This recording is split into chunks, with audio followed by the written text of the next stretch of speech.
தமிழ் மக்களுடைய சொந்த நிலங்களை அதிலும் வருமானம் தரக்கூடிய உழைப்பு நிலங்களை வேணுமென்றே அரசாங்கம் சுவீகரித்து பறித்து வைத்திருக்கிறது.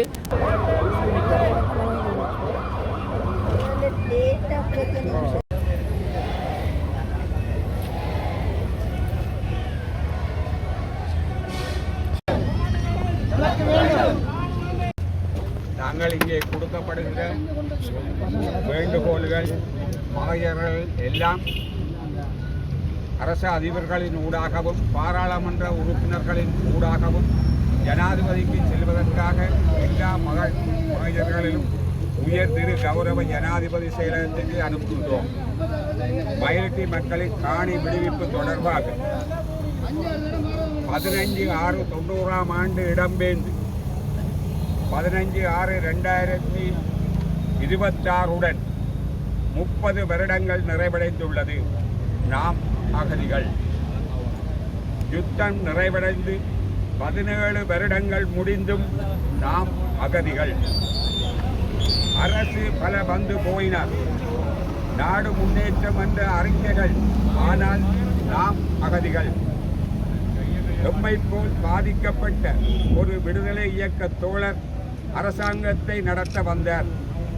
நாம் ஆதரவை மன நிறைவோடு வழங்கினோம். மன நிறைவான பேச்சுவார்த்தைகள், உறுதிமொழிகள். அவர் அரசிலும் நாம் அகதிகள். மாண்புமிகு ஜனாதிபதி அவர்களே, அமைச்சர்களே, பாராளுமன்ற உறுப்பினர்களே, ஆளுநரே, அரச அதிபர் அவர்களே, இராணுவ தளபதிகளே, எம் நிலையை பாருங்கள். உயர் பாதுகாப்பு வலயம் என்று அறிவிக்கப்பட்ட இலக்கம் 1810 என்ற இலக்கம் கொண்டு 2013 வெளியிடப்பட்ட வர்த்தக மானியை நீக்குங்கள். மக்களின் காணிகளை மக்களுக்கு கொடுப்பீர்கள். அவர்கள் குடியேறி அபிவிருத்தியுடன் நாட்டிற்கு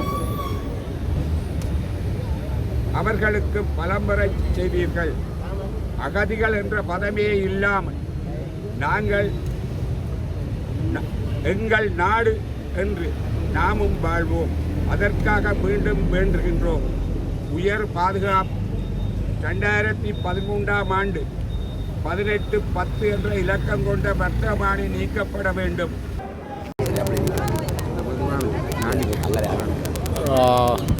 வலிகாமம் வடக்கு, குறிப்பாக மயிலிட்டி, பலாலி, வசாவிளான், தோலகட்டி பகுதி மக்களுடைய நியாயமான கோரிக்கையும் இன்றைய 36 ஆண்டுகள் முடிந்து 37வது ஆண்டிலே அவர்கள் இடம்பெயர்ந்து அகதிகளாக வாழுகின்ற வாழ்க்கையையும் அடையாளப்படுத்தும் வகையிலே இன்று முன்னெடுத்திருக்கிற இந்த போராட்டம் நியாயபூர்வமானதும் ஏற்றுக்கொள்ளக்கூடியதும்.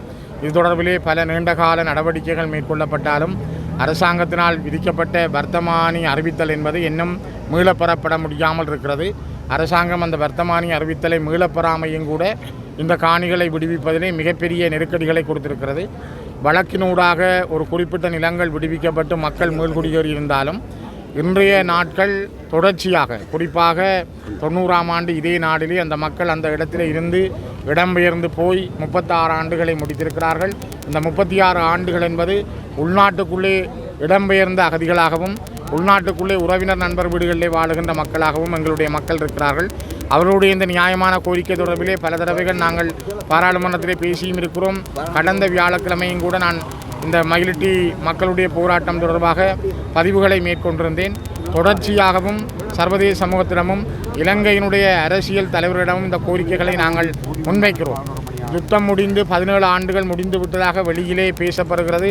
இங்கே ஒரு சமாதான நல்லிணக்கம் உருவாக்கப்படுவதாக வெளிநாடுகளுக்கு சொல்லுகின்ற அரசாங்கம், அது எந்த அரசாங்கமாக இருந்தாலும் இந்த அரசியல் தலைவர்கள் உண்மையை சொல்லுகிறார்கள் இல்லை.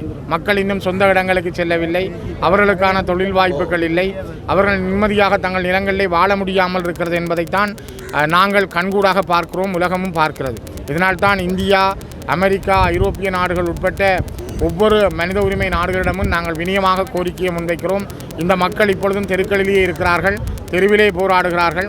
இந்த நியாயமான கோரிக்கைகளை இலங்கை அரசுக்கு நீங்கள் கொடுக்கிற அமுக்கத்தினூடாக, ஒரு அழுத்தத்தினூடாக இந்த மக்கள் மீள குடியேறி வெலிகாமம் வடக்கு விசேஷமாக மயிலட்டி மண் ஆக்கிரமிக்கப்பட்டு 36 வருஷம் முடிவுக்கு வருகின்ற இந்த சந்தர்ப்பத்திலே வந்து பாதிக்கப்பட்ட மக்கள் ஒழுங்கு செய்த இந்த போராட்டத்தில் வந்து நாங்கள் பூர்ண ஆதரவை வழங்கி இதில் கலந்து கொண்டிருக்கின்றோம். மயிலட்டி பிரதேசம் ஆக்கிரமிக்கப்பட்டிருந்த ஒரு சூழலிலே 2001ஆம் ஆண்டு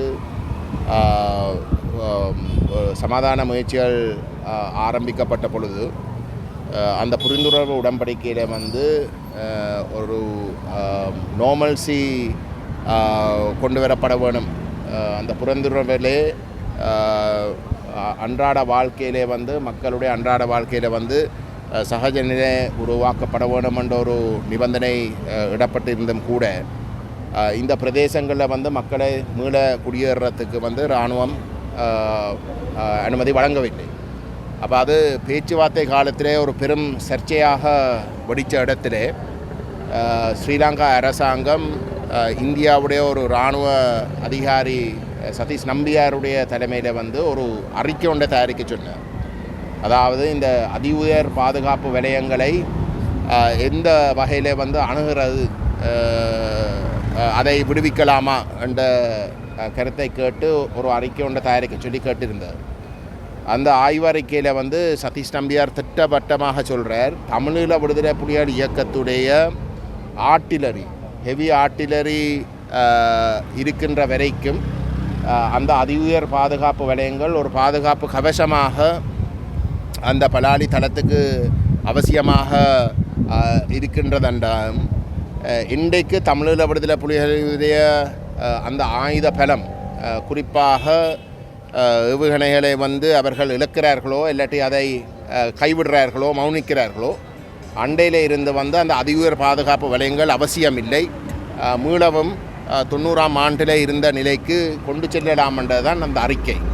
இன்றைக்கு ஆயுத போராட்டம் மௌனிக்கப்பட்டு 17 வருஷங்கள், தமிழீழ விடுதலை புலிகள் இயக்கத்துடைய ஆயுத போராட்டம் இல்லாமல் இருக்கவும் அந்த அறிக்கையின் பிரகாரம் வந்து விடுவிக்கப்பட வேண்டிய காணிகள் விடுவிக்கப்படாமல் இருப்பது என்றது முற்றிலும் நியாயமற்ற ஒரு செயல் என்றது நிரூபிக்கப்படுகின்றது. அரசாங்கத்துடைய சொந்த தாங்களே கேட்டு உருவாக்கப்பட்ட அந்த அறிக்கையின் பிரகாரம் கூட இந்த அதி உயர் பாதுகாப்பு வலயங்களும் தொடர்ந்தும் தக்க வைக்க முடியாது. ஆகவே இன்றைக்கு 17 வருஷத்துக்கு பிறகும் 6000 ஏக்கருக்கு மேலே சட்ட ரீதியாக வந்து மயிலட்டி பிரதேசம் இன்றைக்கு சுவீகரிக்கப்பட்டிருக்கின்றது. அந்த 6000 ஏக்கரில் 2013 சுவீகரிக்கப்பட்ட 6000 ஏக்கரில் கிட்டத்தட்ட 3000 ஏக்கர் விடுவிக்கப்பட்டிருந்தாலும் கூட, அதாவது மக்கள் தங்களுடைய மூழ்குடியேற்றம் நடைபெற்று அவர்கள் தங்களுடைய சொந்த காணிகளுக்கு திரும்பியிருந்தாலும் கூட சட்ட ரீதியாக இன்றைக்கும் கூட அந்த விடுவிக்கப்பட்ட 3000 ஏக்கர் காணியும் இன்றைக்கு முழுமையாக வந்து அரசினுடைய சுவீகரிப்பின் பேரிலே தான் இன்றைக்கு தொடர்ந்தும் இருக்கின்றது. இருக்கிற மிஞ்சின 3000 ஏக்கர் இங்கே போராடுகின்ற இந்த மக்களுடைய 3000 ஏக்கருடைய காணி கிட்டத்தட்ட 80% வந்து இராணுவ தேவைக்காக பயன்படுத்தாத காணிகள். முழுக்க வந்து இந்த மக்களுடைய பொருளாதாரத்தை சுரண்டுவதற்கு முற்றுமுழுதாக அழிப்பதற்கு வந்து இராணுவம் வந்து விவசாயம் செய்து இந்த மக்களுடைய பொருட்கள் அவர்களுடைய விவசாய உற்பத்திகளை வந்து முற்றுமுழுதாக அழிப்பதற்கு இன்றைக்கு சந்தையில் வந்து அறவாசி விலையில் வந்து இராணுவம் விவசாயம் செய்த தன் சொந்த மக்களுடைய காணியில் விவசாயம் செய்து அந்த மக்களுடைய பொருளாதாரத்தை அளிக்கிற வேலை தான் இன்றைக்கு நடந்து கொண்டிருக்கின்றது. ஆகவே இந்த தொடர்ந்தும் இந்த 6000 ஏக்கர் விடுவிக்கப்பட்ட 3000 ஏக்கர் மட்டுமல்ல, விடுவிக்கப்படாத 3000 ஏக்கர் கூட தொடர்ந்தும் வந்து அரசாங்கம் வச்சிருக்கிறதுக்கு எந்த ஒரு நியாயம் இல்லை. தொடர்ந்து வைக்கிறதுன்றது முற்றுமுழுதாக யாழ்ப்பாண மாவட்டத்துடைய மக்களுடைய பொருளாதாரத்தை திட்டமிட்டு அளிக்கிற நோக்கத்தோடு நடத்துகின்ற ஒரு செயலாகத்தான் நாங்கள் அதை பார்க்கணும். ஏனென்றால் இந்த வெலிகாமம் வடக்கு மண் என்பது வந்து யாழ்ப்பாணம் மாவட்டத்தில் வந்து ஒரு மிகவும் விவசாயத்துக்கு மிகவும் வேண்டப்படுகின்ற ஒரு பிரதேசம். அது முழுக்க வந்து பொருளாதாரத்தை அளிக்கிற நோக்கத்தோடு இந்த மக்கள் தங்களுடைய வாழ்வாதாரத்தை தக்க வைக்க முடியாத ஒரு நிலைமைக்கு தள்ளுவதற்காக ஒரு இன இனவாத நோக்கத்தோடு முன்னெடுக்கின்ற ஒரு செயலாகத்தான் நாங்கள் பார்க்குறோம். அந்த வகையில் வந்து இந்த மக்களுடைய போராட்டம் முழுமையும் நியாயமானது. அது எங்களுடைய உரிமை. அதை அவர்கள் பெற்றெடுக்கிற வரைக்கும் வந்து நாங்கள் எங்களுடைய பூரண ஆதரவை அவர்களுக்கு நாங்கள் நிச்சயமாக வழங்குவோம் என்பதையும் நாங்கள் இந்த இடத்தை வந்து சுட்டி காட்ட விரும்புகிறோம்.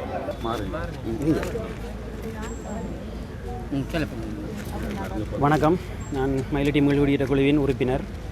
இன்றைய தினம் யாழ் மாவட்ட செயலகத்தின் முன்னாக ஒரு கவனஈர்ப்பு போராட்டம் ஒன்றை மேற்கொண்டிருந்தோம். அதன் தேவைப்பாடானது மக்கள் சார்பில் எந்த ஒரு தரப்பினரும் ஒத்துழைப்பு இன்மையே நாங்கள் இன்று இங்கு இந்த கவனஈர்ப்பை மேற்கொண்டதற்கான முக்கியமான காரணம்.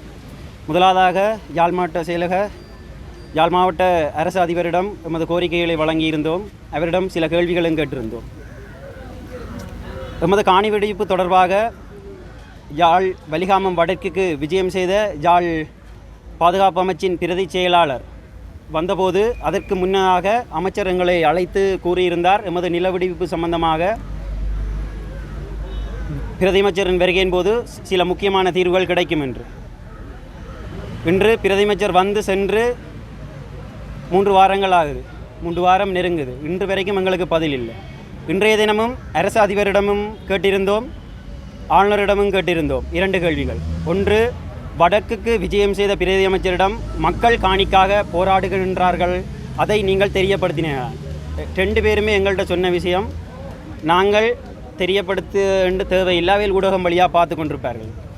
அப்போ எங்களுடைய கேள்வி, எங்களுடைய நிலம் சம்பந்தமாக அரசு அதிகாரிகள், ஆளுநர்கள், அமைச்சர்கள், பாராளுமன்ற உறுப்பினர்கள், அதாவது மக்கள் பிரதிநிதியாக பாராளுமன்ற உறுப்பினர்கள் கதைக்காமல் யார் எங்களுக்காக குரல் கொடுப்பது? எங்களால் இவ்வாறு போராட மட்டும்தான் முடியும். எங்களுடைய கேள்வி, நாங்கள் இன்னும் எவ்வளவு காலங்கள் போராட வேண்டும்?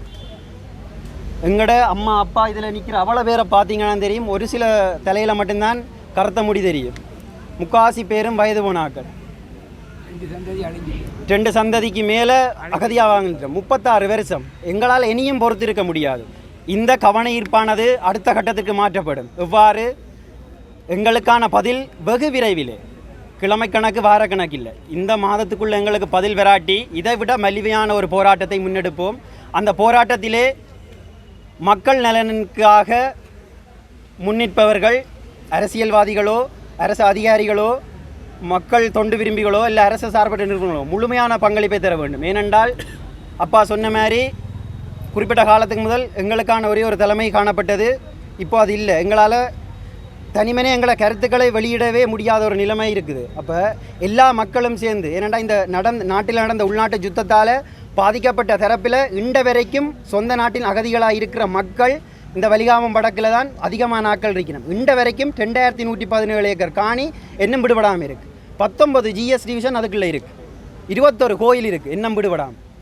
5 பாடசாலைகள் இருக்குது. இவ்வளவும் சின்ன ஒரு விஷயமா நாங்கள் கேட்குறோம்? இவ்வளவும் வந்து உங்களுடைய அபிவிருத்திக்கானதா அல்லது அரச பாதுகாப்புக்கானதா? இவ்வளவும் மக்களுக்குடைய காணிகள். யாழ் வலிகாமம் வடக்கில் உயர் பாதுகாப்பு வலயத்தில் வசாவுலான் இராணுவ ஆஸ்பத்திரி ஒன்று கட்டப்படுது. அந்த ஆஸ்பத்திரி வந்து கட்டேக்க எல்லா தரப்பிலேருந்து சொல்லப்படுது, அந்த உரிமையாளருக்கு நஷ்ட இட கொடுப்பேன். எப்போ கொடுப்பீங்க? 3 தலைமுறையில் இருக்கிறவன் செத்தா பிறகு 4வது தலைமுறையை கொடுக்க போகிறீங்களா? காணி உரிமையாளர்கள் நாங்கள் சொல்கிறோம், எங்களுக்கு நஷ்ட இட வேண்டாம். எங்கட காணி எங்களுக்கு வேணும், எங்கட பாரம்பரியம் வேணும், எங்கட கோயில்கள் எங்களுக்கு வேண்டும். எமது நிலம் ஒன்றே எமக்கு தீர்வு. வேறு எதுக்கும் நாங்கள் விலை போக மாட்டோம். எந்த ஒரு தேவையில்லாத விஷயத்துக்கு நாங்கள் போக மாட்டோம். எங்கட காணி எங்களுக்கு வேண்டுமென்ற கோரிக்கையோட, அதோட மிக முக்கியமான ஒரு விஷயம், தேசிய மக்கள் சக்தி அரசாங்கத்தினர் ஆட்சி அமைத்து 2 வருடங்கள் நெருங்குகின்றது. மக்கள் காணி மக்களுக்கென்று சொன்ன அனுர அரசு இப்பையும் அவரே ஜனாதிபதி. மேலதிக செய்திகளுக்காக எமது யூடியூப் தளத்தை சப்ஸ்கிரைப் செய்யுங்கள்.